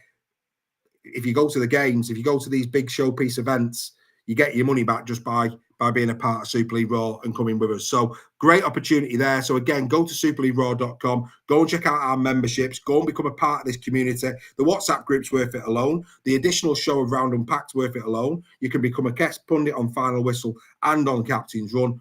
Simply what you're waiting for. Steph, to be sitting on a £50 seat for 30 quid, that's not bad, is it? No, it's fantastic. And I think you could pay £100, it'd be worth it for those tickets just to be sat with the Super League Raw community. Having been to the past events, it's a fantastic thing. But no, it's another fantastic bonus of being a Super League Raw member, that you not only get money off your tickets, but you also get to share in a great experience with all our other fabulous members. Fantastic stuff. Right, okay, this is coming tomorrow.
Yes, so tomorrow night we will be in the Bluebell at Warrington. A great opportunity for you to come and join the Super League Raw community. It's a free-to-enter quiz. Just get yourselves down there. 5 rounds of Super League knowledge, Rugby League knowledge. It's going to be a great, great night. Come and join us. You play on your phone, all multiple choice. You select your answers. We have leaderboards. We have everything. Great prizes up for grabs, all for free. Just come down and enjoy a great night of quizzing with Super League Raw, the only Rugby League quiz in the northwest of England. Do come down and join us. The last 2 have been won by Wigan fans, so get yourselves down there. That's not good, is it? But hey, get yourself down there. Lee, Wigan, St Helens. I think it's over. Salford, all the surrounding areas, Widnes. Get yourself down there. I know we're going to have a good crowd. So that's tomorrow at the Bluebell in Warrington. Right. Okay. No Joel tonight. So a quick update on this, and then we'll get to the predictions. We have a new leader for the season ticket. Again, Super League Raw members get to enter the Super League Raw Fantasy League. And these are the lucky participants at the moment who are leading for some great prizes at the end of the season. Alan Bagley, he's currently got one hand on a season ticket for next year for his club. Stuart Scaife has got his replica shirt. And Neil Ormston is currently in pole position in 3rd place for a Super League Raw 2026 hoodie.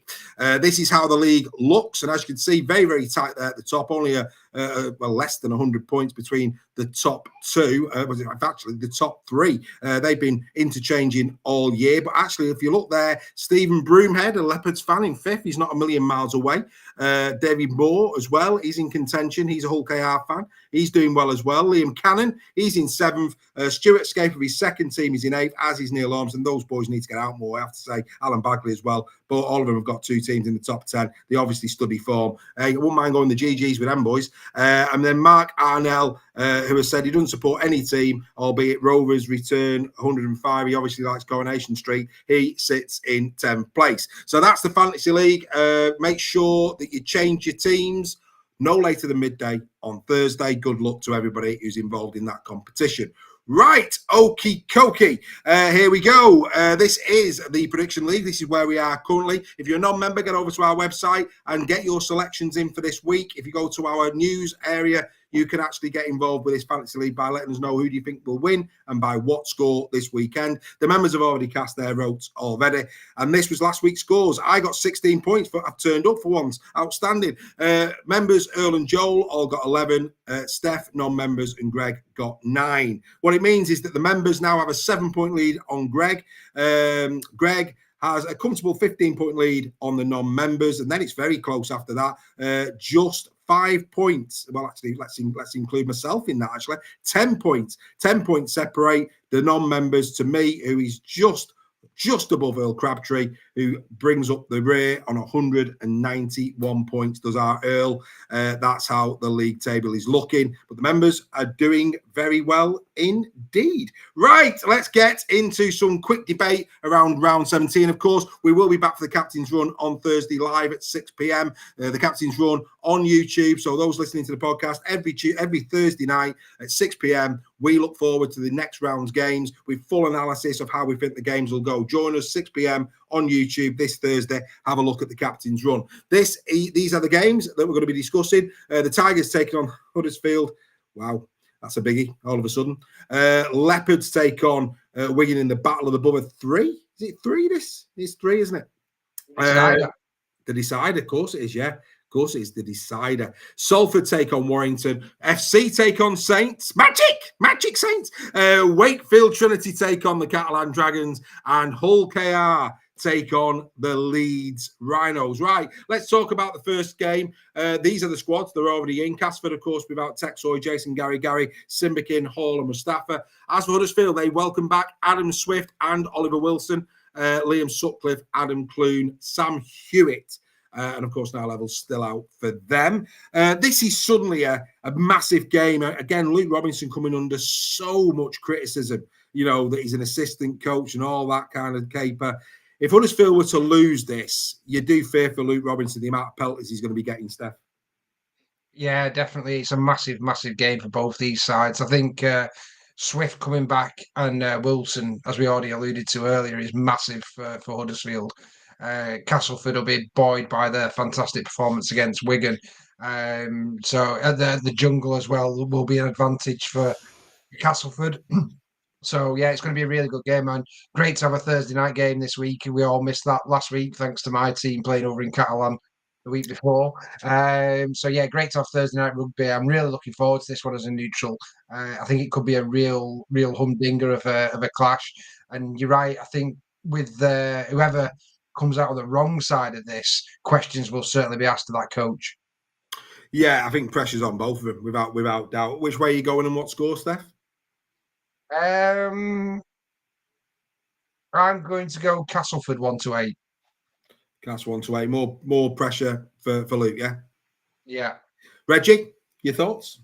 Yeah, I think Huddersfield, I thought they were going to do a lot better last week in the south of France.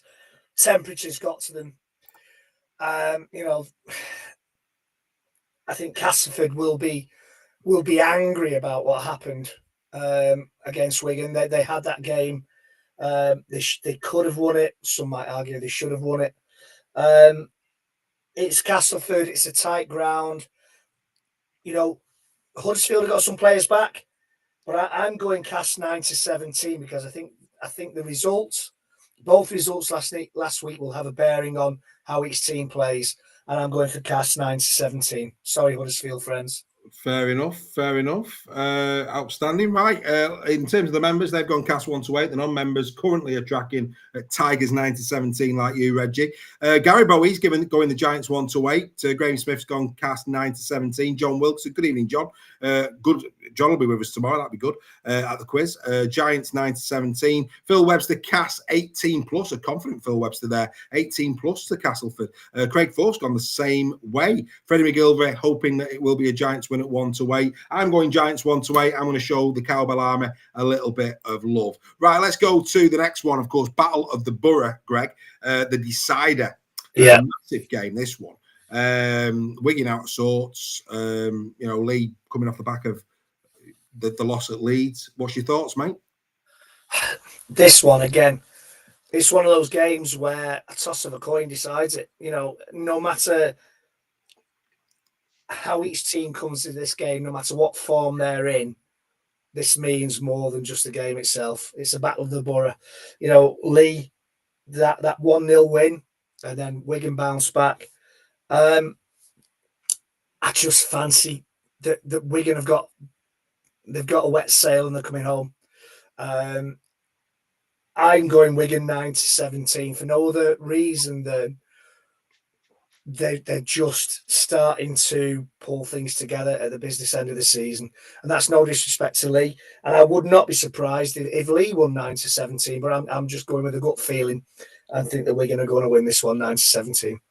Yeah, I mean, we got a bit of this when we were talking referees earlier on. I just want a couple more. I think Tom Master there saying more brothers 1-8.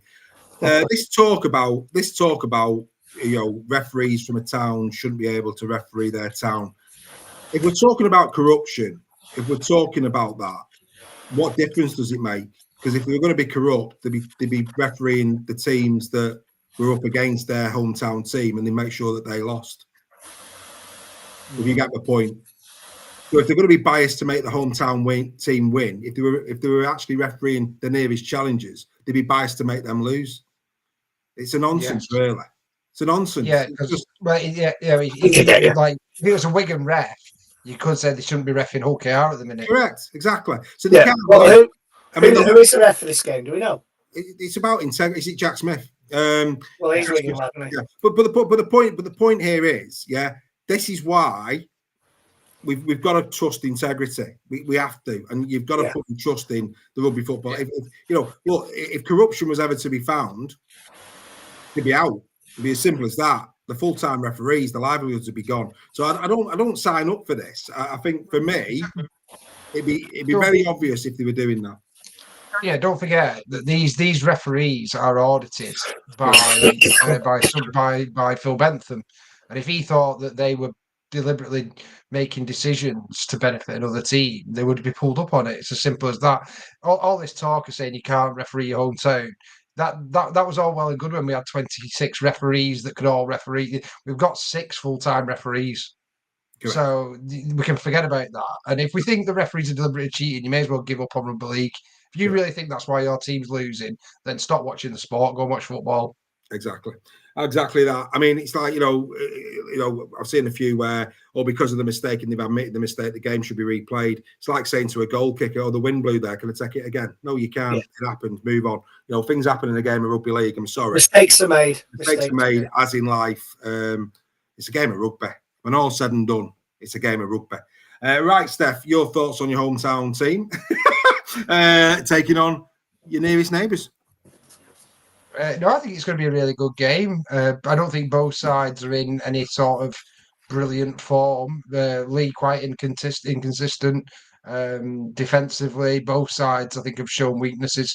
So I think it's going to be which side really wants it in this one. I think French is obviously the big miss for Wigan, but Davy Armstrong's going to be the big miss for Lee. We saw when Gaz O'Brien went to fullback, he did a good job for Lee. But under the high ball, I expect Wigan to be putting plenty of those up. Harry Smith should be having a field day because Lee looked really dodgy that second half under the kicks. So yeah, it's going to be a real interesting one. I think the best thing is it's going to be a packed out LSV. Only 200 tickets remaining, I think. Lee put out today, so the atmosphere should be incredible. And fair play to the Wigan fans as well on selling out their allocation already as well. That's a fantastic effort by them. So yeah, Rugby League should be the winner in this one, but I'm obviously going to back my team. I'm going to go Lee 1-8. Lee 1-8. Right, okay. In the chat, yeah, Andy Bevan's gone Lee 1-8. Nigel Bennett, Wigan 9-17. Wigan 1-8 says Jill. Let's go for some impartial people on this one. I'm sorry, Dawn. I'm going to bypass you. John Wilkinson. No, that's the Giants one. Who else? That's Phil. KR is going to go. We know where their loyalty is going to be.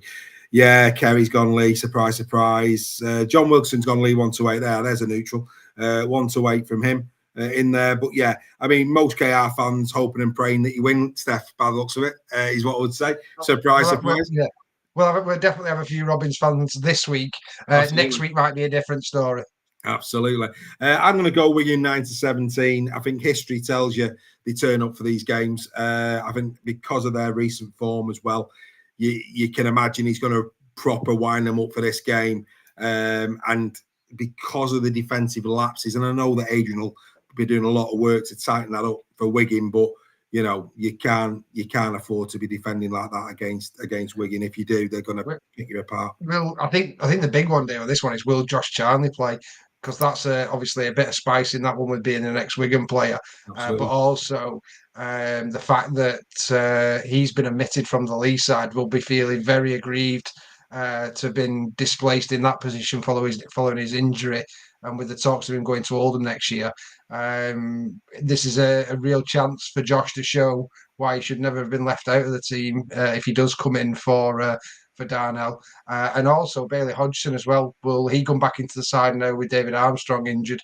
So there's some really interesting stories. And the big one for me, though, for Wigan is obviously Bevan French. They don't look the same when Bevan French isn't there. So it's whether the Farrimond against his hometown team of Lee as well, how good he plays. So loads of different stories on this one. But you're quite right in terms of Wigan could very easily turn up at Lee and put 40 on us. That's how good Wigan can be, and Matty Pete will definitely have him up for it. But I just think it's going to be really close, this one. Well, regards to Josh Charnley, he needs one try to become joint 27th all-time try scorer. In Super League, 250 it would give him as well in Super League. So there you go, hot off the press, Steph, just to add to your Josh Charnley story, mate, as you do. Right, okie dokie. So yeah, I'm going to go Wigan 9-17. Right, Warrington against Salford. I think we're all probably going to go 18 plus Warrington. Everybody nodding on that, I would have thought. I don't think anybody would say no to that. But Greg, they'll probably make hard work of it. Oh, in years gone by, no matter how well or how badly Salford were playing, Warrington would make a hash of this one. And we've gone to these games as favourites and been completely embarrassed in the past. This time, oh God, we are playing playoff football now. Between now and the end and the playoffs, Warrington are playing playoff football. That's the only way they'll get into the six, to treat every game as a playoff. Yeah. I'm going 18 plus to Warrington because they have to win 18 plus. They have to win, pure and simple. I think they'll win 18 plus. I hope they don't go into this with complacency that has been the downfall in the past against Salford teams. And again, that's no disrespect to Salford. Yeah, Warrington 18 plus. 18 plus. Steph, you go on the same, mate? 18 plus Warrington. We can move on. Yep. Fantastic. Let's get on to what should be a really intriguing game. Hull FC taking on Saints. So Saints, this is a sterner test for Saints, no doubt about it. FC, of course, coming off the back of that Warrington defeat. A lot of flack being thrown as well from black and white supporters of people like Rapana, some of it been unsavoury as well, which is very disappointing considering how well they've, let's be fair, it's a much improved FC versus 2024. I think they need to just take a deep intake of breath and appreciate where they've come from and where they are, if I'm being perfectly honest. They're still not out of the playoffs, but this is a big test, I think, for Saints. I think we'll learn so much more about Saints with this one. They've got bigger teams on the horizon, Saints, but if Saints want to, let's be fair, if Saints win this, they build a bit of a cushion, don't they? So it's a big game, this, for Paul Wellens, you feel. Greg, your thoughts? Yeah, and I'm backing Saints. I'm going Saints 1-8. I don't think they'll win by much because I think Hull, as you said, are much improved. That they showed in spells against Warrington on Saturday what a good team they have become. So I'm going Saints 1-8 because I think just again they're coming home with a wet sail, just like Wigan and some other teams. Yeah, we'd expect Saints 1-8. Yeah, Whitby will probably be back for this because they'll be passing MIA, won't he? Yeah, as well. I think Whitby's going to be back. I'm going to go Saints 1-8. Your take on it, Steph? Another really good game. This one, very the league table doesn't lie, doesn't it? And they place very close to each other. I've got my only niggle is I was a bit disappointed with Hull FC against Warrington. Having seen them firsthand in the flesh, and also seen them a few times this season, they looked a shadow of that side. And obviously, massive injuries to Asiata. I know we're repeating ourselves now, but Asiata and Price missing has really disjointed their attack for me. They've not won at home for nearly a year now, I think it is. I think July marks a year since they last won at home, FC. And I think Saints have got a bit of a confidence about them now. So I'm going to say the FC fans are going to have to wait a bit longer for that home win. I'm going to go Saints, but not by a lot. I'm going to go 9-17, but I think it could be more like 10 points rather than the 17. A lot of love for Saints. Phil Webster saying Hull at home, so it's an away win. Dawn Kirkby surprisingly giving a bit of love to her neighbours there. She's going to FC 1-8. So's Nige Bennett. He's going to FC. Ben Macklin, FC 9-17. It's a big call. But the vast majority are going Saints. Pretty much 9-17 appears to be the main one. Just quickly to recap on the members: Wigan 1-8, Wire 18 plus, Saints 9-17, and the non-members they're currently running at 18 plus for the Wire, Wigan 1-8, and Saints 1-8. I'm going Saints 9-17. I think Whitby backs a good thing, and Wormsley's been the biggest meter making prop in Super League this year. I think he's more consistent. Knowles is in good form. SA should be a good battle.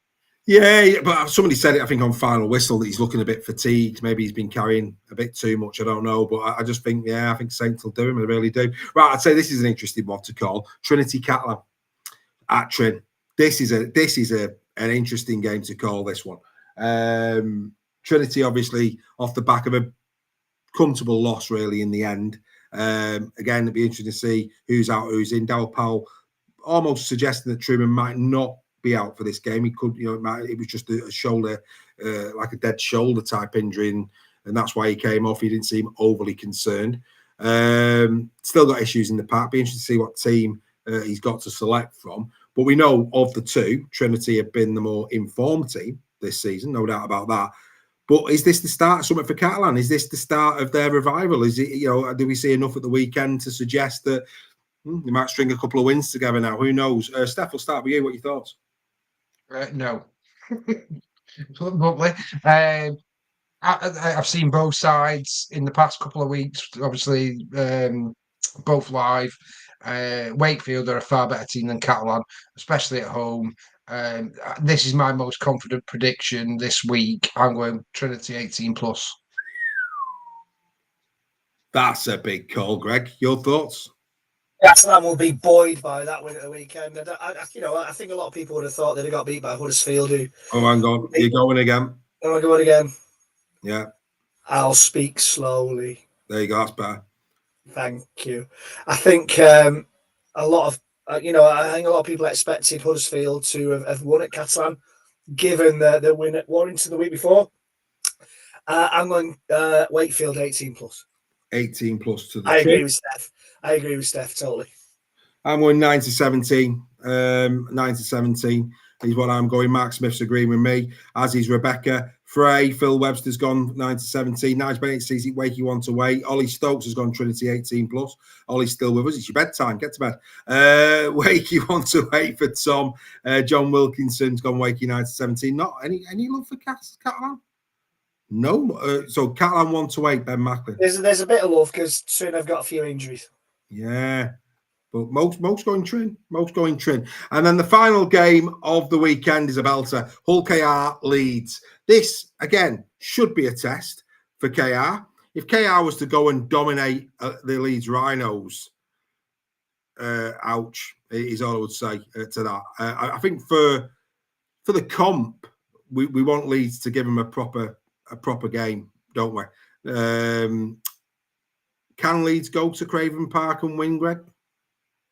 Of course he can. Yeah, anybody can go anywhere and win. Whether they will do, I don't think so. Leeds have improved week on week. Leeds are probably, I would argue, the informed team at this moment in time.